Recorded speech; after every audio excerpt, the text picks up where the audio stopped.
explicando o que foi o modernismo e o pessoal depois vai dar continuidade, ok? Ok. Gente, como o nome já diz, modernismo, né, vem de moderno, né? Então eu vou falar para vocês aqui o que é o modernismo, como surgiu e quando surgiu, tá? O modernismo ele foi uma corrente artística que contrapunha tudo que era tradicional e ultrapassado. O modernismo que surgiu na última década do século XIX. Essa corrente artística, com preferência tudo quanto é moderno e com facilidade para aceitar inovações, adotando ideias e práticas modernas, surgiu como resposta às consequências da industrialização, revalorizando a arte e sua forma de realização, com uma característica própria de cada país.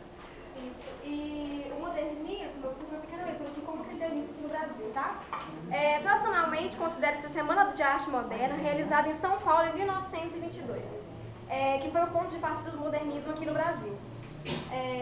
Apesar de não ter sido tão dominante no começo, como atestam as vaias da plateia da época, esse estilo, com o tempo, suplantou os anteriores. Era marcado por uma liberdade de estilo e aproximação da linguagem com a linguagem falada. Os de primeira fase eram especialmente radicais. Quanto a isso, drasticamente divide o modernismo em 3 partes. Eu vou só para a gente resumir aqui. Então, o movimento artístico ele foi o movimento artístico literário, teve seu início na Europa e começou a se difundir no Brasil a partir da primeira década do século XX, com a Semana de Arte Moderna, conforme a gente explicou, né?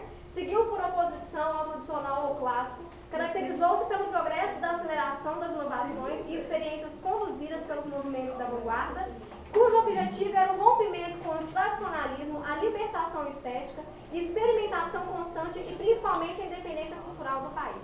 Como eu falei que o modernismo ele tem as 3 fases, a Paloma e a Denise vai explicar para vocês agora como foi essas 3 fases, tá ok? Ok, galera.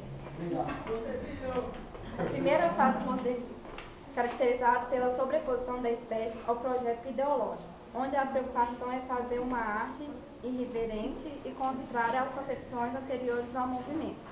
Buscar a modernidade é incluir fortes traços de humor e deboche nos textos, com a grande produção de paródias e organizado o período como o poema O Sapo, de Manuel Bandeira.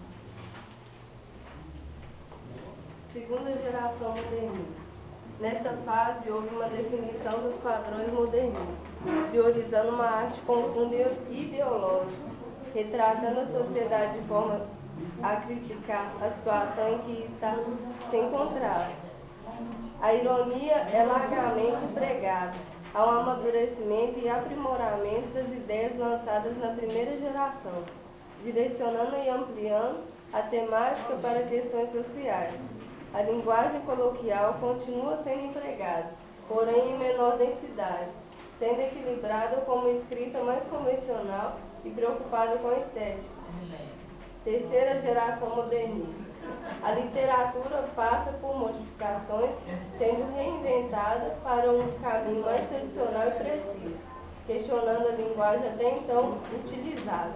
Há uma liberdade ideológica onde os autores seguem caminhos distintos.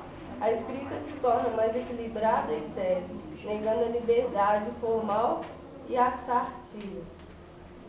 Nesta fase, enquanto Guimarães Rosa faz uma obra com cunho regional, retratando até mesmo a fala característica dos personagens, penetrando na realidade dos jagunços, Clarice Lispector se preocupa com o psicológico do personagem, escrevendo da maneira mais introspectiva e intimista, abandona o enredo e escreve de forma mais cotidiana e interior. Pronto.